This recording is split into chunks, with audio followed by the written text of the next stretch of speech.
Ayan. Nandito yung customer natin, si Ma'am. Welcome to my vlog.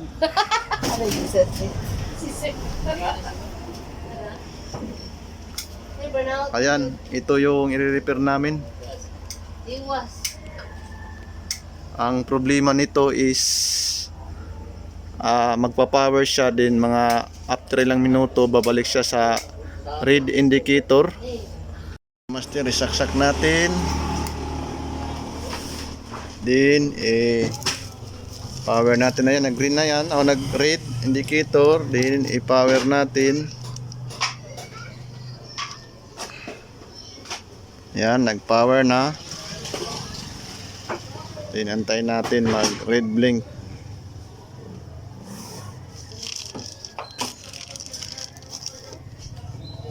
Ayan o, nag-red blink na. 1 2 3 4 5 6 7 8. Ayan, buksan natin to.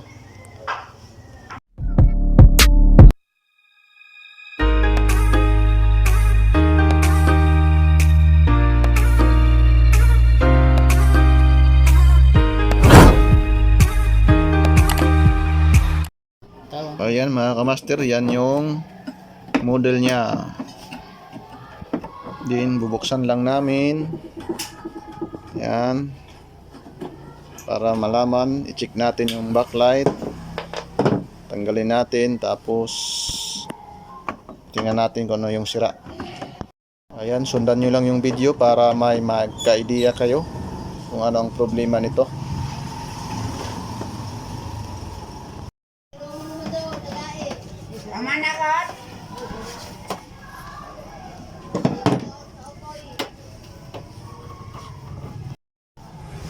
Ayan, binuksan na natin. Then ito yung board, power supply. Then ito yung main board. Ayan. Ayan, ititester namin yung backlight kasi walang ano. Ayan, may nakuha kami na 24 volt. Tapos ito, may liwanag. Ayan mga master, pinagpalitan namin yung board. Ganon pa rin. So, itry namin to baklasin yung backlight. I-tester namin to. I-check namin yung backlight. Baka may pundi doon na isa or dalawa or isang stripe.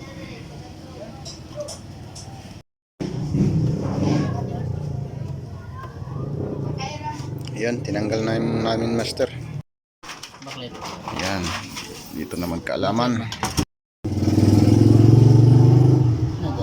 Diyan, lagi isa. Ayan mga master, hindi umiilaw yung isa. Ayan.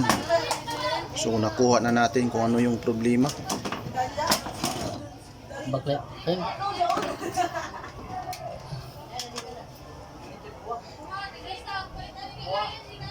Ayan.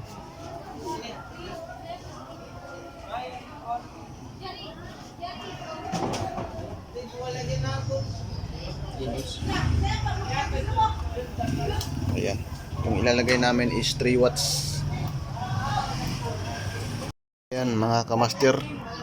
So isa lang yung sira. Din wala na kaming bakante na backlight. Papalitan sana namin sana to lahat. Kaso yung backlight namin natira is konti na lang. So ang gagawin namin is isa na lang yung ilagay namin.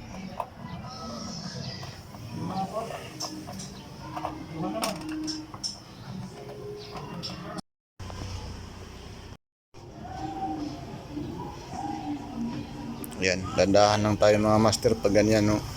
Kasi masilan tong LCD panel. Ayan mga kamaster, saksak na naman. Tingnan natin kung gumagana na ba. So alam nyo na kung ano ang dahilan, kung bakit siya bumabalik sa red indicator. So ayan, no, may mga butas na. Tingnan natin. Ayun, nadali. May sharp na. Yun.